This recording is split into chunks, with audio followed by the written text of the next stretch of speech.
The station smelled like rust and old fear. And Marcus Cole knew he was in the wrong part of the galaxy. The moment his boots touched the metal floor, he had come here for a ship. Nothing more and nothing less. Just a simple freighter that could carry cargo across the outer systems and keep him fed for another few years. Kithvorok. Station floated in lawless space where the Galactic Accord pretended not to see what happened in the shadows. And shadows were all this place had to offer. Marcus walked through narrow corridors, where aliens of a dozen species watched him pass with hungry eyes. And he kept his hand near the weapon on his belt, even though he knew it would not save him if things went bad. He was human. And humans were considered soft in this part of space. Easy targets with short lives and no natural defenses worth mentioning. The coordinates led him to Hangar 7 Black at the far end of the station where the lights flickered in the air. Recyclers wheezed like dying animals. A dealer named Voss had promised him a good price on a decommissioned freighter. And Marcus had spent 3 months saving every credit to make this purchase happen. He pressed his hand against the access panel and the heavy door groaned open, revealing darkness that seemed to swallow the weak light from the corridor behind him. "Hello?" he called out, and his voice echoed against metal walls. But no answer came back to greet him. Marcus stepped inside and let his eyes adjust to the dim emergency lighting that painted everything in shades of red and black. The hangar was large enough to hold several ships, but he saw no freighter waiting for him, no dealer rushing forward to make a sale.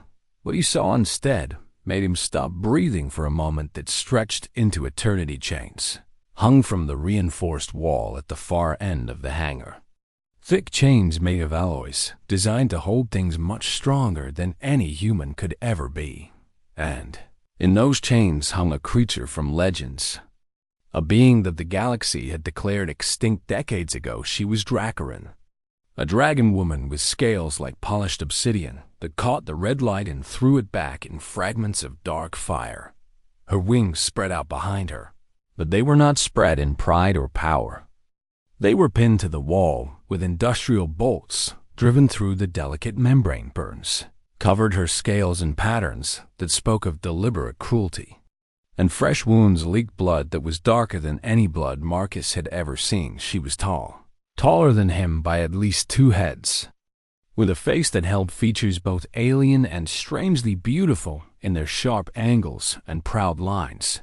Her eyes opened as he stared, and those eyes were gold, pure burning gold that held centuries of knowledge and pain, and something that might have been surprised. Marcus could not move, could not speak, could not do anything but stand there and try to understand what he was seeing.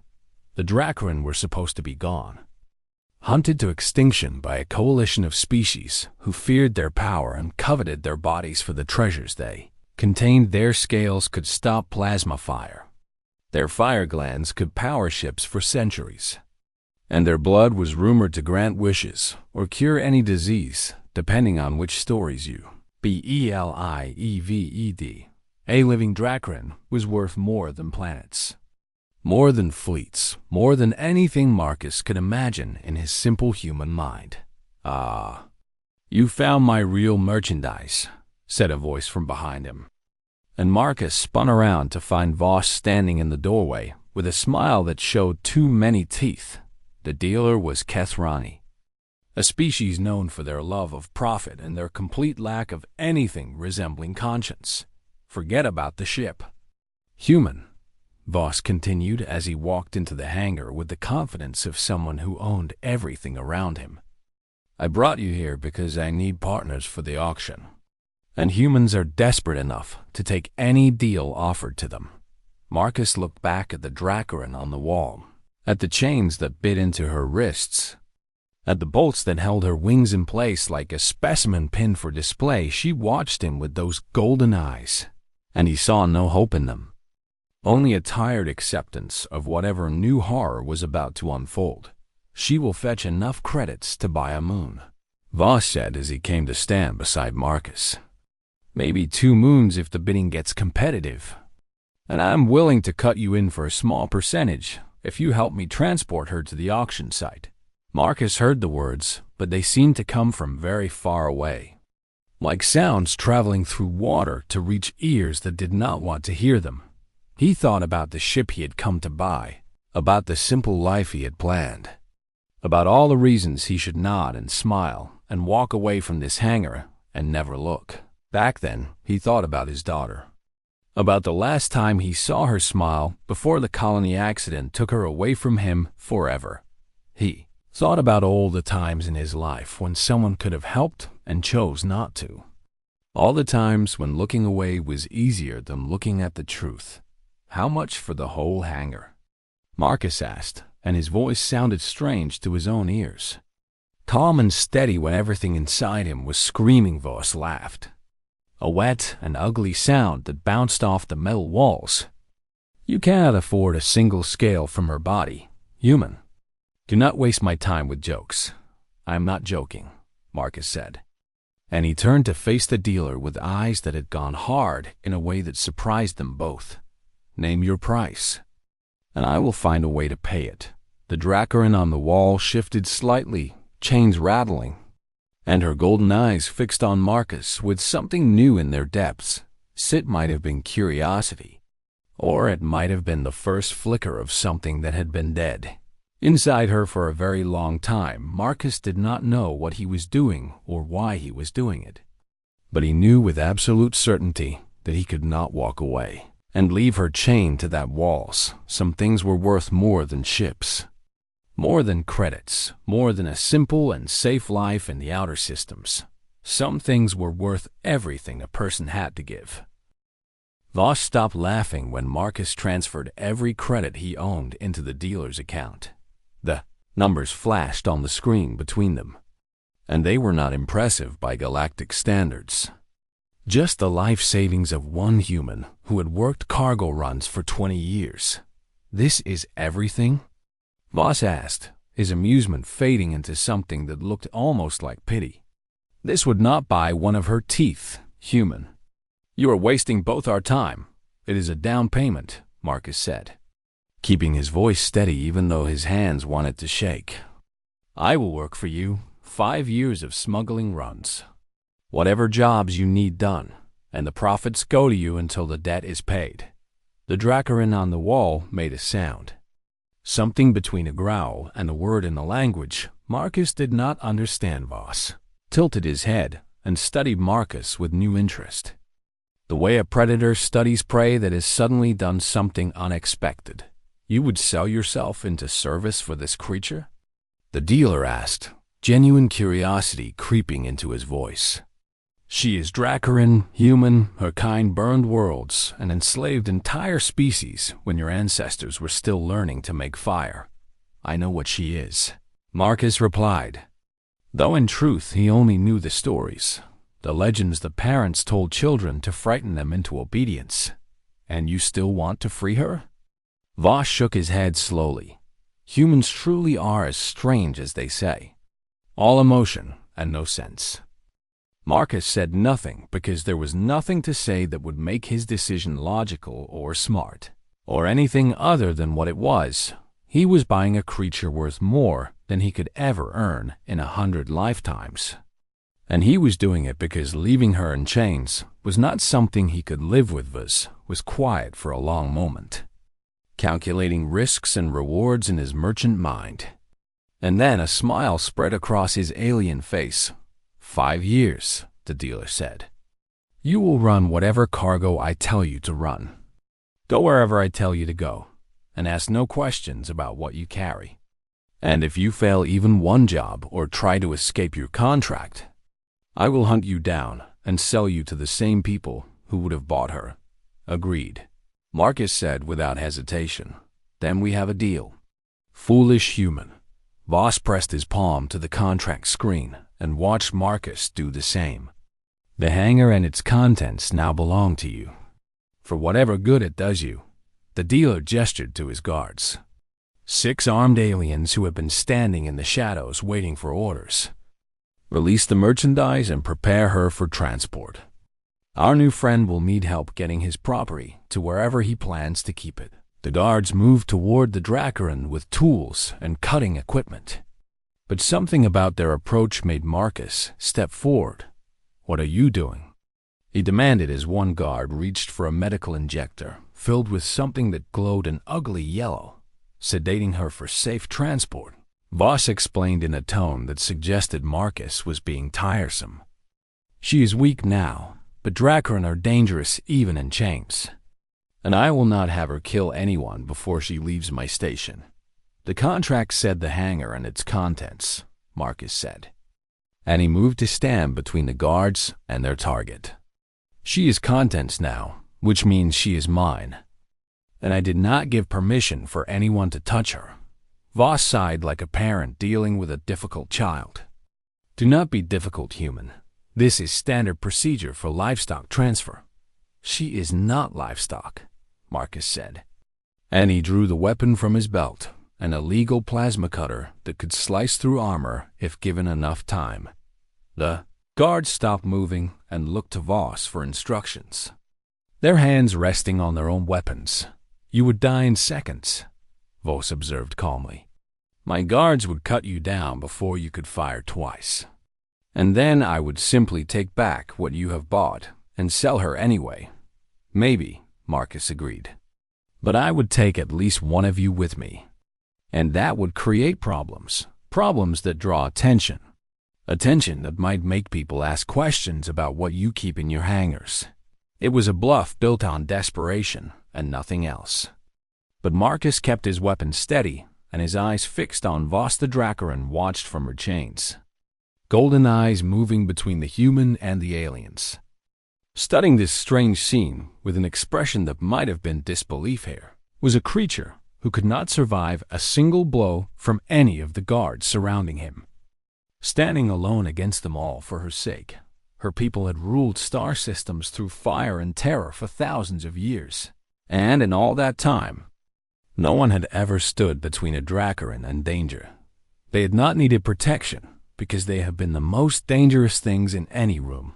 They entered, but she was not dangerous now. Not with bolts through her wings and chains around her wrists and a body weakened. By years of captivity and abuse, she was helpless. And this soft human with his short life and his fragile body was trying to save her, Voss, one of the guards said quietly. "The contract is valid. If we break it now, word will spread." "I know," the dealer growled.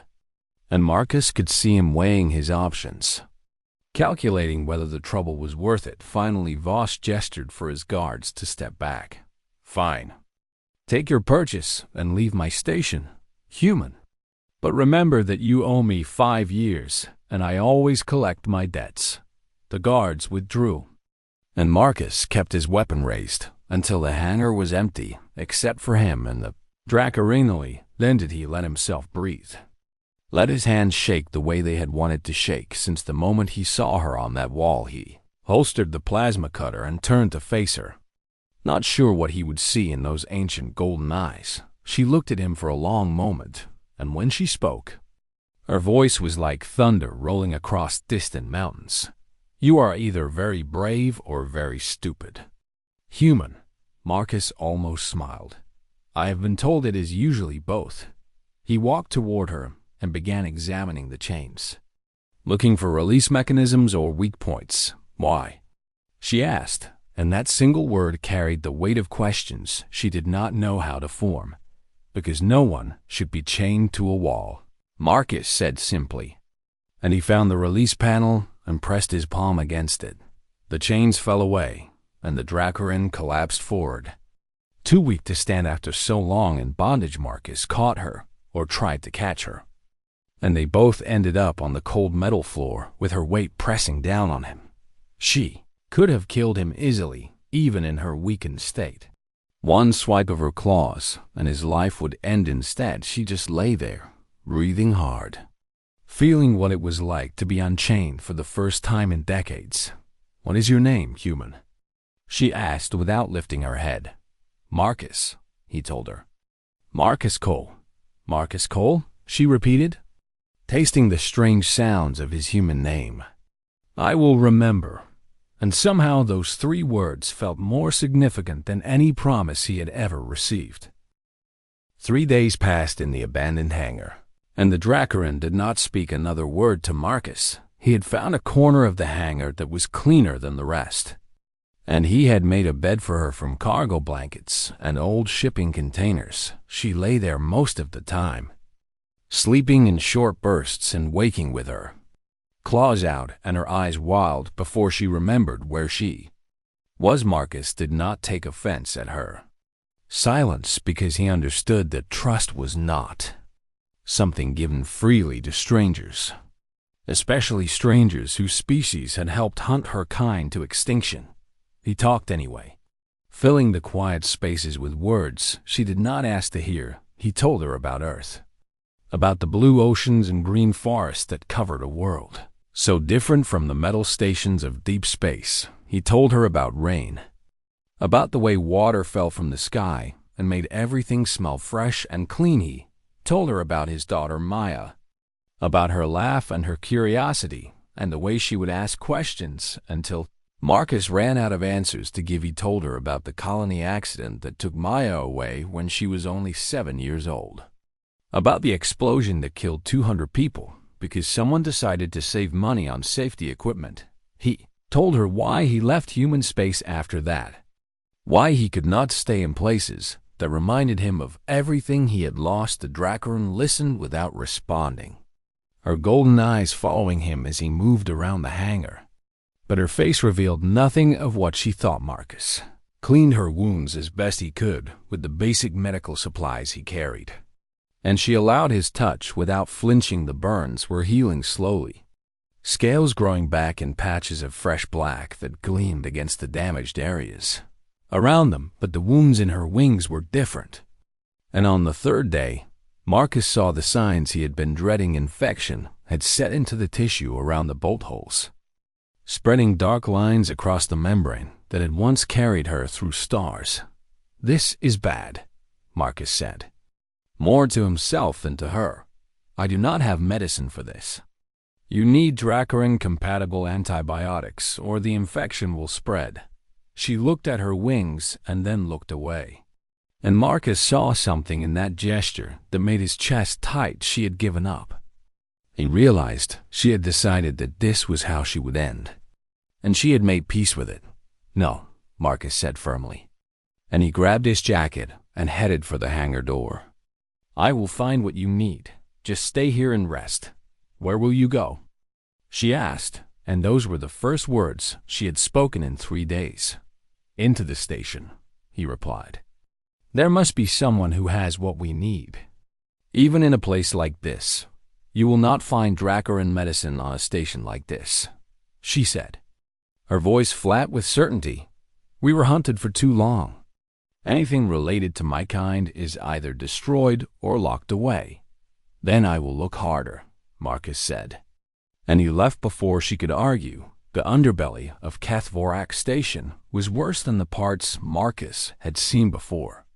Narrow passages filled with desperate beings selling desperate things to anyone with credits to spend. He found a black market surgeon in a cramped shop filled with medical equipment that looked older than Marcus himself. The surgeon was an alien species Marcus did not recognize, with too many eyes and fingers that moved in unsettling patterns. "Dracarin antibiotics?" the surgeon repeated, all 6 eyes focusing on Marcus with sudden interest. "You have a Dracarin patient? Can you help me or not?" Marcus asked, avoiding the question. "I might have something," the surgeon admitted. "Old stock, very old, but still good. The question is what you can pay." Marcus had no credits left, nothing in his accounts but the crushing weight of debt he owed to Voss. "I have this jacket," he said, pulling off the worn garment that had kept him warm for 5 years. "And these boots, they are genuine earth leather. Very rare out here." The surgeon laughed, a wet bubbling sound that made Marcus uncomfortable. "Those are worth nothing to me. Human, bring me something real or stop wasting my time." In the end, Marcus traded the jacket. The boots, a data chip that contained the only photos he had of Maya, and a promise to owe the surgeon a favor to be named later, he walked out with a small vial of medicine that glowed faintly blue in his hand.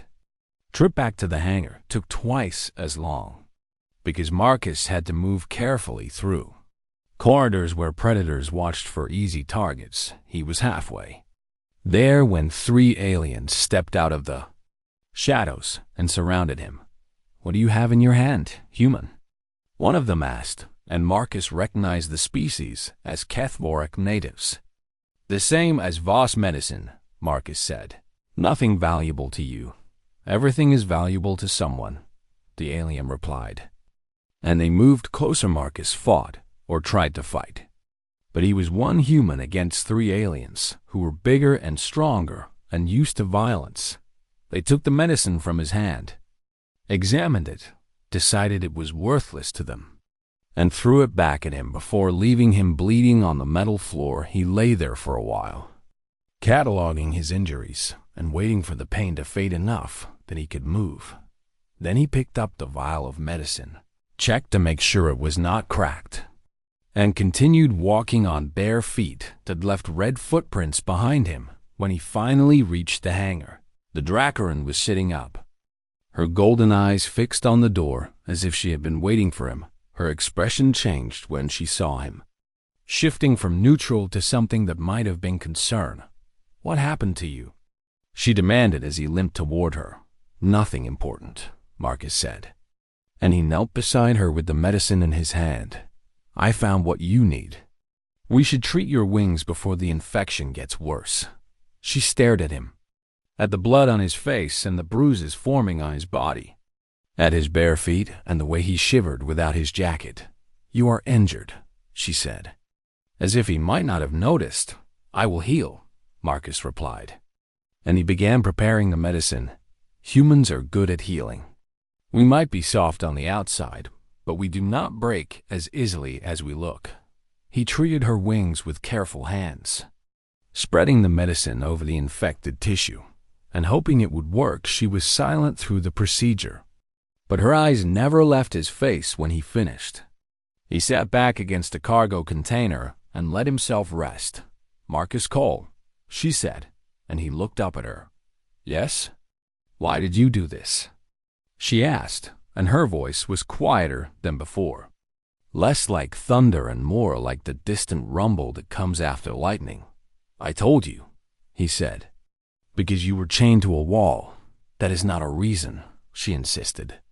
"That is not enough of a reason for all you have lost and all you have suffered." Marcus thought about her question, thought about how to explain something that felt as natural to him as breathing. "When my daughter died," he said finally, "I learned that the universe does not care about fairness or justice or any of the things we tell ourselves matter. Bad things happen to good people, and no one comes to save them." He paused, gathering words that were hard to speak. "But I also learned that the only thing that makes any of it bearable is the moments when someone chooses to care anyway. When someone sees suffering and decides to help even when it costs them everything." He looked at her with eyes that held old grief and something else, something that might have been hope. "I cannot change what the universe is, but I can choose what I am. And I choose to be someone who helps." She was silent for a long time after that, and when she finally spoke, her voice had changed in ways Marcus could not define. "My people called your kind ash spawn," she said. "Creatures of dust who would burn out and be forgotten in the blink of a cosmic eye." She reached out with one clawed hand and touched his face, so gently that he barely felt it. "I am beginning to think my people were wrong about many things." The medicine worked, and over the following week, the infection faded from her wings. Like shadows retreating from sunrise, Marcus watched her grow stronger each day. Watched the way she moved from barely standing to pacing the hangar with restless energy. Her scales healed completely, returning to their full obsidian beauty, and her wings, though scarred where the bolts had pierced them, began to fold and unfold with something like their former grace. She started to talk more, asking questions about the galaxy that had changed so much while she was in chains one evening. as the station's artificial lights dimmed to simulate night. She finally told him her name. "I am Sirith Calvindros," she said. And the words came out like a formal announcement, heavy with meaning Marcus could only partly understand. Last daughter of the Obsidian Throne, born in the fire of the dying star Kethrani 7, and sole survivor of the line of Vindros, Marcus let the name settle in the air between them before he spoke. "That sounds like a lot to carry." "It is," she admitted. "My people believed that names held power, that speaking your full name gave others influence over you. I have not spoken mine in decades." "Then why tell me?" Marcus asked. She was quiet for a moment, her golden eyes studying him with an intensity that made him want to look away. "Because you earned it," she said finally. "Because you gave everything you had for a creature you did not know. And in all my centuries of life, no one has ever done such a thing for me." Marcus felt uncomfortable with the weight she was placing on his actions. "I just did what anyone would do." "No," Sirith said firmly.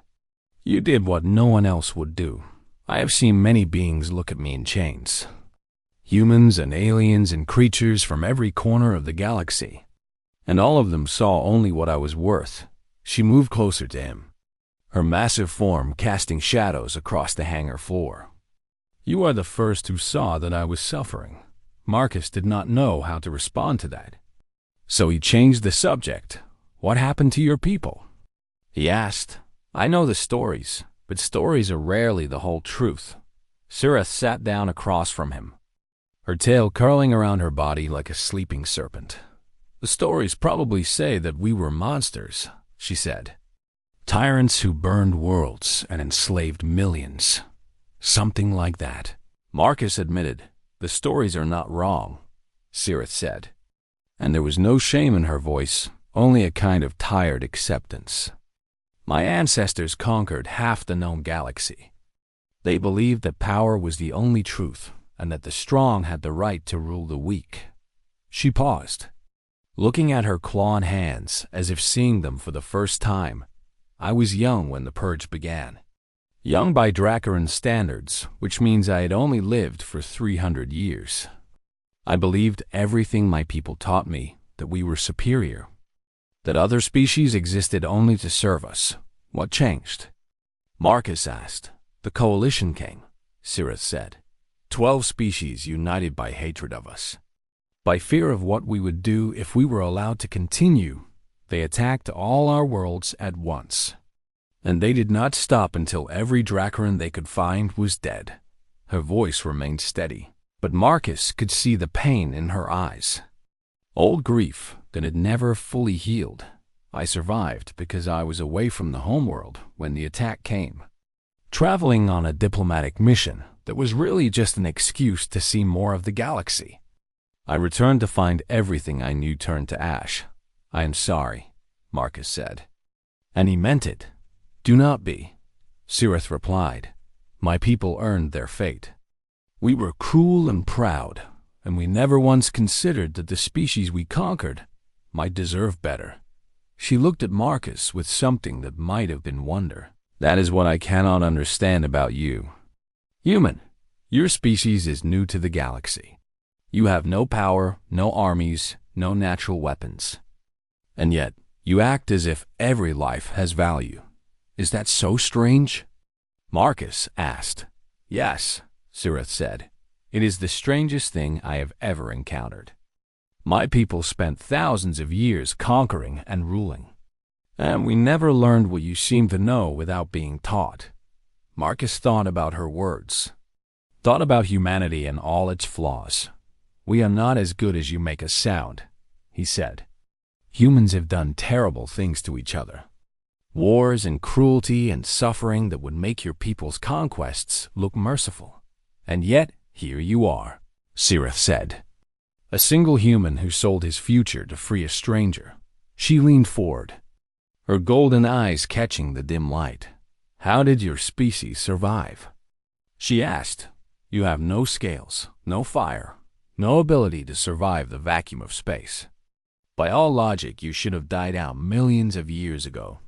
Marcus smiled slightly. Spite, mostly.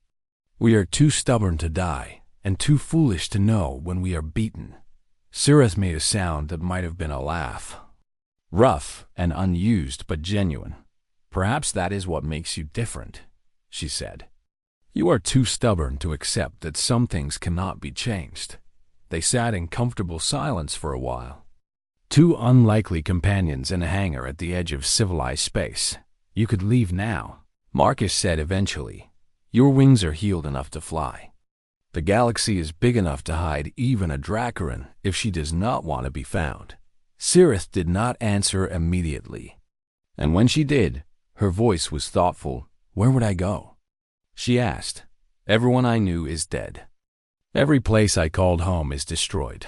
I have spent decades in chains. And before that I spent years running from hunters who wanted to sell pieces of my body. She looked at Marcus with an expression he could not read. I could fly away and spend another few centuries hiding in the dark corners of the universe, waiting for death to finally catch me. That does not sound like much of a life, Marcus said. It is not. Sirith agreed. But it is the only option I have considered until now. Marcus felt her eyes on him, felt the weight of a question she was not quite asking. You do not have to be alone, he said. I cannot offer much, just a hangar and a debt that will take years to pay. But you are welcome to stay if you want. Sirith was silent. And in that silence, Marcus felt something shift between them. She had been a prisoner, then a patient, then a reluctant companion. But now she was something else, something neither of them had names for yet. Why would you want me to stay? She asked, and her voice was softer than he had ever heard it. I am a reminder of everything my people did. A monster from legends that frightened children across 1,000 worlds. You are not your people, Marcus said simply. You are just you, Sirith, and you is enough. She stared at him for a long moment. And then she turned away to hide whatever emotion had crossed her face when she spoke again. Her voice was steady, but something had changed in it. I will stay, she said. For now, and Marcus smiled because he knew that for now was the beginning of something neither of them could predict outside the hangar. The station continued its endless rotation through space, carrying them both toward a future that had not been written yet. The message from Voss arrived 2 weeks after Marcus had freed Sirith from her chains. It was short and direct, containing only a time and a location and a reminder that debts must be paid. Marcus read it 3 times before setting down his communicator, and he did not notice that Sirith had moved to stand behind him until she spoke. He is calling you to begin your service, she said. And it was not a question. Yes, Marcus replied. The first job is tomorrow. A cargo run to a system I have never heard of. What kind of cargo? The kind I am not supposed to ask about, Marcus said. That was part of the deal. Sirith circled around to face him, her golden eyes sharp with concern. You know what that means. Smuggling weapons or slaves or worse things. Voss does not deal in legal goods. I know, Marcus said, but a deal is a deal. I gave my word. Your word will get you killed, Sirith said. And there was heat in her voice now, something that sounded almost like anger. Voss will work you until you are used up, and then he will dispose of you. That is how creatures like him operate. Probably, Marcus agreed. But I knew that when I made the deal. I knew it, and I made it anyway. Sirith stared at him as if he was speaking a language she did not understand. Why do you accept this fate so easily? Do you not value your own life? Marcus was quiet for a moment, choosing his words carefully. I value my life, he said finally. But I value other things more. I value keeping my promises. I value being someone who does what he says he will do, even when it costs him. He looked up at her, at the creature who was worth more than planets, who could have left days ago but had chosen to stay. I value the fact that you are standing here instead of hanging in chains. That matters more to me than how many years I have left. Sirith made a sound of frustration. A low rumble that vibrated through the hangar floor. "Your honor will kill you," she said. "Maybe," Marcus replied. And he stood up and began preparing for the journey. "But I will die mine." He packed what little he had, which was almost nothing after all he had traded away. And he headed for the hangar door without looking back. He did not expect Sirith to follow him. Did not expect anything from her because he had learned long ago not to expect anything from anyone. So when she appeared beside him at the door, blocking his path with her massive form, he stopped and waited to hear what she would say.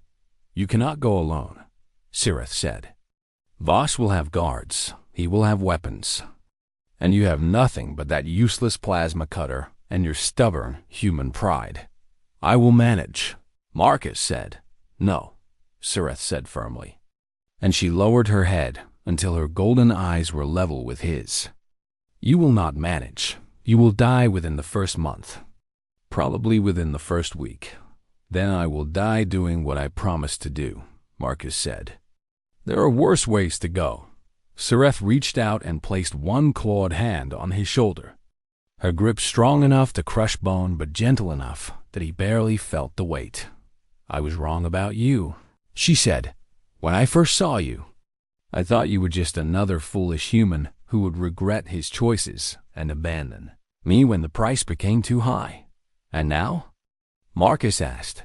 "Now I know that you are a foolish human who will never regret his choices, no matter how high the price becomes." She released his shoulder and stood to her full height, wings spreading behind her in a display that made her look like something from ancient myths. "Your debt is my debt," she said. And her voice had taken on the formal tone she had used when speaking her name. "Your enemies are my enemies. Wherever you go, I will go with you." Marcus blinked, not sure he had heard her correctly. "Sirith, you do not owe me anything. You are free now. You can go anywhere you want." "Yes," she agreed. "And I want to go with you. That is my choice. And you cannot take it from me. Voss will try to capture you again," Marcus warned. "If he sees you with me, he will see credits walking beside me." "Let him try," Sirith said. And her golden eyes burned with something that had been dormant for a very long time. "My people ruled half the galaxy once. We burned fleets and conquered empires. And the only reason the coalition won was because they outnumbered us 1,000 to 1. She smiled. And it was not a kind smile. It was the smile of a predator remembering what it felt like to hunt. "There is only one Voss.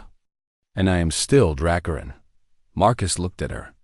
At this ancient creature who was choosing to stand beside him, even though she had no reason to.